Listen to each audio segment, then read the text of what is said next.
খুবই দুঃখের একটা বিষয়।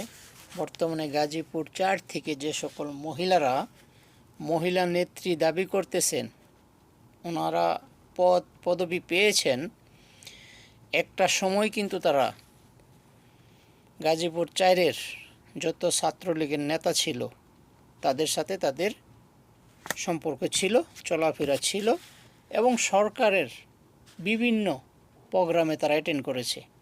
এখন তারা ইদানিং তারা বিএনপির পদবি দাবি করছে, হয়তোবা নেতারা না জেনেই তাদেরকে দিয়েছে, আমি যেটা মনে করি। তবে আমি এখন বলবো বিএনপির কেন্দ্রীয় নেতাদের গাজীপুর 4 থেকে যারা মহিলা নেত্রী দাবি করছেন তাদের বিষয়ে যেন ভালোভাবে তদন্ত করে তাদেরকে পদবি দেওয়া হয়।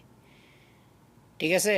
96 পর থেকে তারা 2012-13 পর্যন্ত তারা কি করেছে সেইগুলি যেন ভালোভাবে তথ্য নিয়ে তারপরে তাদেরকে পদবি দেওয়া হয়। আমরা সব জানি, আমরা 90 থেকে বিএনপির রাজনীতির সাথে জড়িত ছিলাম, এখনও আছি, এটা আমাদের এলাকার সবাই জানে। মিছিলে লোক পাইতাম না আমরা, ঠিক আছে? 10-12 জন মিল্লা মিছিল করছি। আমার সাথের অনেকেই এখনও দেশে আছে, আমি হয়তো অনেক বছর যাবৎ দেশের বাইরে প্রবাসে আছি, এখনও আছি, আলহামদুলিল্লাহ।